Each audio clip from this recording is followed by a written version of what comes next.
한번 따라해 보겠습니다. 마지막 때 하나님 아버지의 마음. 요즘에는 대세가 뭐냐면 뇌에 대해서, 사람이 뇌에 대해서 굉장히 많은 연구와 관심을 가지고 있습니다.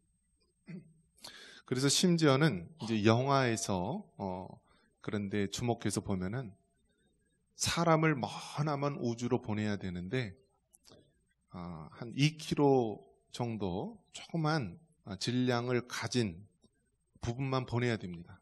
그래서 우리 신체에 뇌만 보내는 거로 되어 있습니다. 그러면 그곳에서 우수한 어떤 다른 문명이 그 뇌를 가지고 사람의 모든 것들을 이제 알게 될 것이다 라면서 요즘의 추세가 이 뇌에 대해서, 머리에 있는 뇌에 대해서 모든 관심을 가지고 이 뇌가 사람의 중심인 것이냐 그렇게 다루고 있습니다. 그러나 우리가 정통적으로 놓치지 말아야 될 것은 마음입니다. 마음. 그래서 우리가 마음을, 우리가 하트, 우리가 이렇게 하트 모양을 우리가 그리지 않습니까? 하트. 그래서 우리가 국기에 대한 경례, 또 국민 의례 같은 걸 하면 어떻게 되죠? 군인은 거수경례를 하지만 또 민간인들은 가장 귀하다고 하는 그 심장에 손을 얹고 맹세를 하는 것입니다. 이토록 이 마음, 하트, 심장, 이것이 그토록 중요시하게 여겼는데 이제는 마음이 중요한 것이 아니라 뇌가 소중한 그런 시대가 됩니다. 그리고 전통적으로 어떻습니까? 사람이 죽었을 때요, 전통적으로 심장이 멈췄을 때, 즉 심장사를 죽음으로 인정을 했는데요, 이제는 자꾸 심장사가 아니라 뇌사를 죽는 것으로 인정을 합니다. 그러니까 심장이 뛰어도 뇌가 죽었으면 그 사람은 죽은 사람이다. 그래서 식물인간 같은 사람을 죽은 사람 취급해서요, 그 사람을 죽음으로 판정하고 장기도 뽑아낼 수 있는 거예요. 그런 면을 봤을 때 여러분, 우리는 성경 말씀대로 우리의 마음이 소중하다, 우리의 마음을 지켜야 된다라는 이 진리를 꼭 붙들 수 있는 여러분 되시기를 주님의 이름으로 축원합니다.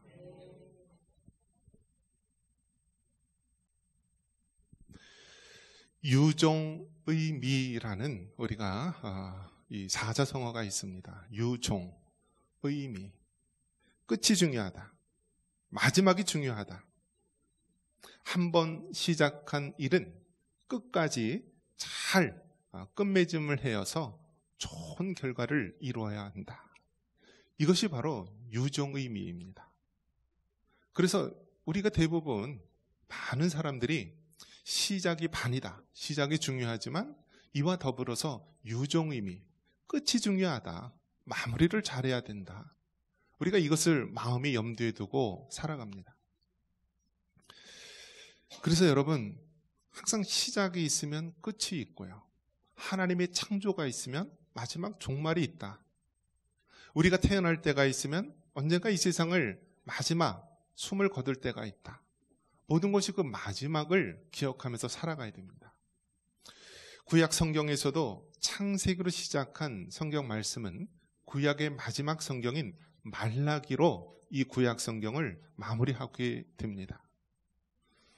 그래서 이 말라기는 굉장히 우리에게 신앙에 중요한 의미를 가지고 있습니다. 말라기 주제가 언약의 신실한 이행입니다. 즉 하나님의 언약, 하나님이 약속하신 그 언약을 신실하게 이행하겠다라고 하는 주제를 가지고 있습니다.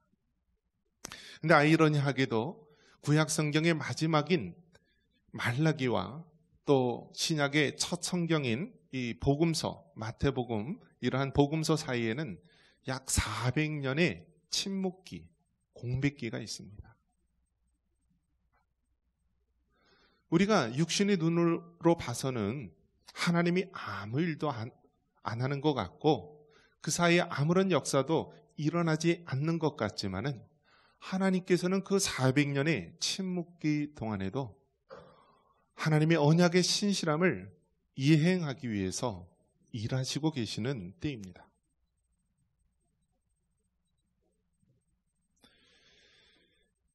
사람들과의 관계에 있어서도요, 마지막이 중요합니다. 마지막. 회사에 취업할 때도 어떻게 합니까? 어디 들어갈 때도 입사만 시켜주면 열심히 일하겠습니다 라면서 이야기를 합니다. 근데 여러분, 요즘 젊은이들 추세가 어떠냐면 그만둘 때요, 문자로 딸랑 보낸다라고 합니다. 문자로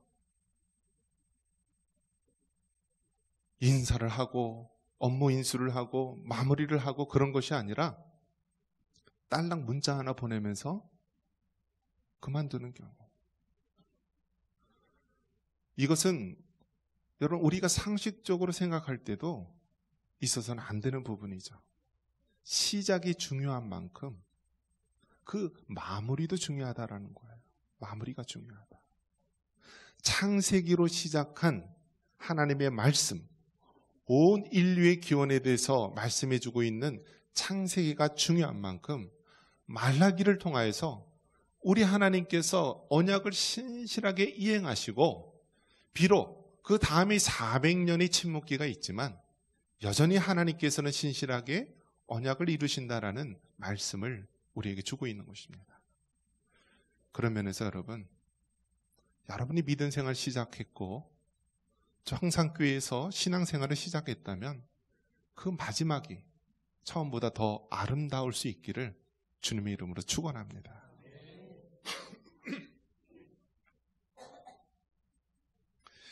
그렇다면 마지막 때에 우리 하나님 아버지의 마음이 어떤 것인지 우리가 알아야 합니다. 우리가 하나님의 형상대로 지음을 받았다라고 했을 때 우리의 눈, 코, 입 이런 것이 하나님도 우리와 같이 눈, 코, 입이 있는 형상이 있나라고 하는데요, 근본적인 것은요, 하나님께서 우리를 영적인 존재로 지으셨고 우리에게 하나님을 사모할 수 있는 마음, 하나님을 예배할 수 있는 마음을 주셨다라는 거예요. 그런 면에서 여러분, 우리가 마음이 중요하다라고 했는데 그런 면에서 우리의 마음을 지키고요, 이를 위해서는 하나님 아버지의 마음, 우리 하나님 아버지가 어떠한 마음을 갖고 계신지 그 마음을 아는 것이 참으로 중요하다는 것입니다. 그래서 이 마지막 때 하나님 아버지의 마음이 어떠한 것인지 우리가 이 말라기 본문을 통하여서 깨달을 수 있기를 바랍니다. 먼저 우리가 살고 있는 이때는 마지막 때입니다. 우리 1절 말씀 다 함께 읽어보겠습니다.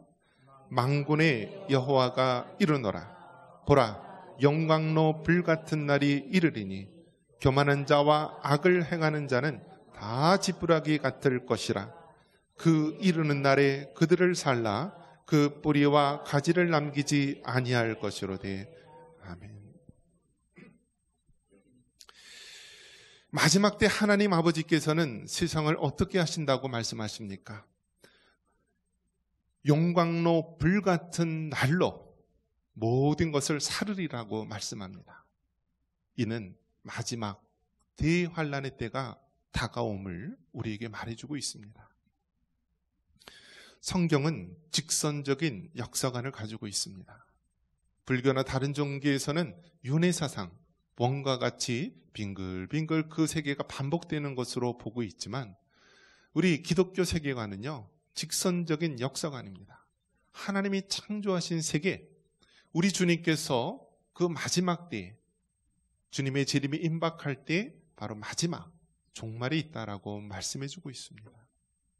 그 종말의 때는 우리 믿는 자들에게는 구원의 날이요, 기쁨의 날이지만 이 세상 사람들에게는 불같은 시험의 날이요, 또 고통의 날, 심판의 날이라고 말하고 있습니다. 여러분, 곡식이 익을 때요, 곡식이 익을 때 우리가 그 벼 이삭을 보면은 그 벼 이삭이 잘 익었는지 안 익었는지 모릅니다. 그래서 옛날 어른들은 어떻게 합니까? 이 벼를요 이렇게 키질을 하면서 이렇게 바람을 불려보면은요 그 나달 벼가요 잘 잘 익은 것은요, 어떻게 되나요? 그냥 이렇게 떨어지지만 그 안에 텅 빈 쭉정이 지푸라기 같은 건 어떻게 되죠? 다 날아갑니다. 우리의 신앙, 우리의 믿음이요, 평상시에는 몰라요. 평상시에는 그 사람이 믿음이 좋은지 몰라요. 그런데 환난이 닥치고 어려움이 닥칠 때요, 그 사람이 정말 알곡의 신앙인지 쭉정이의 신앙인지 알 수 있다라는 거예요. 마지막 때 하나님께서는 이 땅에 환난을 주시는데 이전보다 더 큰 환난을 주신다라는 거예요. 그래서 그것을 뭐라고 얘기하냐면 대환난이라고 얘기합니다. 우리 예수님께서 마지막 종말, 우리 주님께서 재림하시기 전에 이 땅에 정말 우리의 신앙이 알곡의 신앙인지 아니면 겉으로만 화스러운 쭉정의 신앙인지 확인하기 위해서 대환난을 허락하십니다. 여러분의 신앙이 정말 알곡과 같은 신앙이 되기를 바랍니다. 그래서 시험의 바람이 분다 할지라도 흔들림 없이 견고히 서 있는 믿음의 신앙을 붙잡을 수 있기를 바랍니다. 마태복음 24장 30절에 우리 예수님께서 다시 오심, 그것을 재림이라고 합니다. 그 재림의 모습을 마치 구름을 타고 이 땅에 오신다라면서 표현하고 있습니다. 우리 마태복음 24장 30절 읽겠습니다. 그때 인자가 진조가 하늘에서 보이겠고 그때 땅의 모든 족속들이 통곡하며 그들이 인자가 구름을 타고 능력과 큰 영광으로 오는 것을 보리라. 아멘. 여러분, 우리는 마지막 때, 종말의 때를 살아가고 있습니다. 그 종말 중에서도 끝자락, 말세 지말을 살아가고 있습니다. 그 마지막 끝은 우리 예수님이 다시 이 땅에 오심으로, 즉 재림으로 이루어지게 됩니다. 우리 주님께서 오실 때 초림의 예수님, 즉 성탄절 크리스마스 때에 우리 예수님의 오심은 아무도 알지 못하고 그저 목동들, 또 힘없는 가난한 사람들, 그러한 사람들의 보살핌 속에서 우리 예수님께서 조용히 오셨다라고 한다면 마지막 우리 예수님의 재림의 오심은요, 온 세상 사람들, 모든 열방이 바라보게 될 것이다라는 거예요. 유대 베들레헴 땅에서만 우리 초림의 예수님을 본 것이 아니라 마지막 재림의 예수님은 온 인류가, 모든 사람이 심판주로 오시는 예수님, 구름 타고 이 땅에 능력과 영광으로 오신다라고 말씀하고 있습니다. 우리 믿음의 선진들, 일제강점기 때 수많은 고난과 핍박을 받았던 그런 주기철 목사님이나 이런 분들은요, 하늘을 바라보면서 이 뭉게구름이 이렇게 올라올 때마다 우리 예수님 오늘 오시나, 우리 예수님 내일 오시나 라면서 소망하며 살았다라고 합니다. 여러분, 우리 예수님 오십니다. 주님 오실 때 부끄러움 없는 모습으로 맞이할 수 있는 하나님의 거룩한 신부된 여러분 되시기를 주님의 이름으로 축원합니다. 자, 우리 예수님께서 마지막 때에 오실 때 우리의 모습이 어떠합니까? 우리의 지금의 모습이 영적으로나 육적으로 병들고 나약해 있지는 않습니까? 우리 2절 말씀 같이 한번 읽겠습니다. 2절입니다. 내 이름을 경외하는 너희에게는 공의로운 해가 떠올라서 치료하는 광선을 비추리니 너희가 나가서 외양간에서 나온 송아지같이 뜨리라. 아멘. 치료하는 광선을 비춘다라고 말해주고 있습니다. 이는 우리의 병든 마음을 치료해야 한다, 회복해야 한다라는 것을 말해주고 있습니다. 오늘날 얼마나 많은 사람들이 질병과 연약한 가운데 살아가고 있는지 모릅니다. 환경은 더욱더 좋아졌습니다. 이제 뭐 새끼 밥 못 먹는 사람 없고요, 오히려 살 빼기 위해서 다이어트 하느라고 난리입니다. 여기저기 몸에 좋다는 건강 음식, 몸에 좋다는 많은 것들을 먹고 있음에도 불구하고 우리들은 여전히 질병과 고통 가운데 살아가는 것이 우리의 모습입니다. 여러분, 육신적인 질병보다 더 무서운 질병이 무엇인지 아십니까? 우리의 마음의 질병입니다. 그래서 여러분 동네 의원들만 보면은요, 아주 신경정신과에 가면은 사람들이 바글바글하다고 합니다. 이 도심 같은 데 가면은 2시간씩 기다리면서 자기 순서를 기다려야 한다고 말합니다. 얼마나 많은 사람들이 마음의 병으로 인하여서 고통을 받고 있는지 모릅니다. 이렇게 질병과 고통 가운데 있는 우리에게 하나님께서 말합니다. 내 이름을 경외하는 너희에게는 공의로운 해가 떠올라서 치료하는 광선을 바란다라고 말합니다. 한번 따라해 볼까요? 치료하는 광선을 비추리니. 여러분의 병든 마음, 여러분의 병든 부분들이 우리 성령 하나님의 치료의 광선이 비쳐서 깨끗이 나음받기를 바랍니다.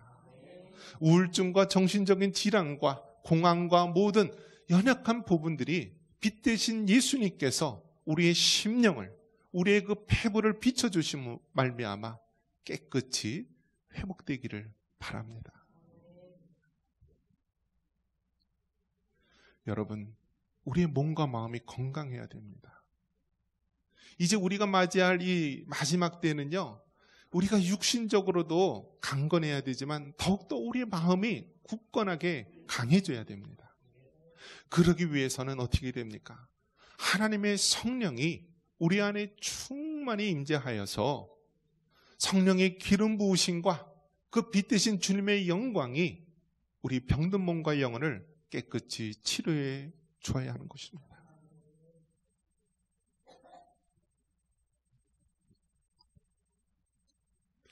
하나님을 만났던 그런 경험들을 이야기할 때요, 그 하나님의 그 특성에 대해서 얘기하는데 빛으로 표현할 때가 많이 있습니다. 하나님은 영이시기 때문에 우리 육신의 눈으로 볼 수가 없습니다. 그런 영이신 하나님을 우리가 어떻게 경험하며 만날 수 있겠습니까? 그래서 이 하나님을 그 만났던 체험에 대해서 이야기할 때 어떤 분은 빛으로 임하신 하나님으로 표현합니다. 이 세상에 그 어떤 것으로도 표현할 수 없는 그 하나님의 영광의 빛을 만난다라는 거예요. 여러분, 우리 예수님을 믿으면, 우리 하나님을 믿으면은요, 그 우리 성령님의 역사하심이 우리 삶 가운데 기름 부으심으로 말미암아 우리 안에 있는 어둠이 사라지고요, 하나님의 영광의 빛이 비춰지는 것입니다. 어두운 방에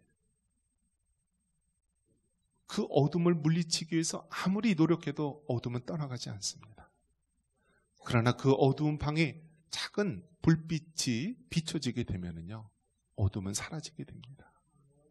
하나님의 성령이 우리 안에 내주하시고 하나님의 영광의 빛이 우리 안에 빛을 발하게 되면 우리를 괴롭히는 모든 어둠의 영들이 떠나가는 역사가 있을 것입니다.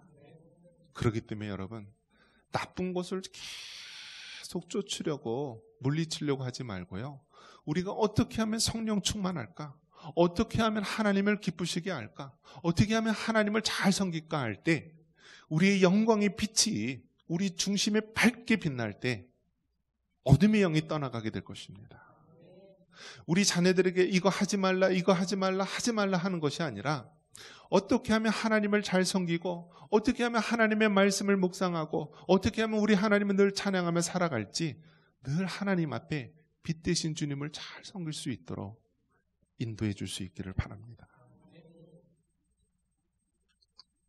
에스겔 37장 14절에 마른 뼈가 하나님의 그 군대로 바뀌는 장면이 나옵니다. 우리 같이 한번 읽겠습니다. 내가 또 내 영을 너희 속에 두어 너희가 살아나게 하고 내가 또 너희를 너희 고국 땅에 두리니 나 여호와가 이 일을 말하고 이룬 줄을 너희가 알리라. 여호와의 말씀이니라. 아멘.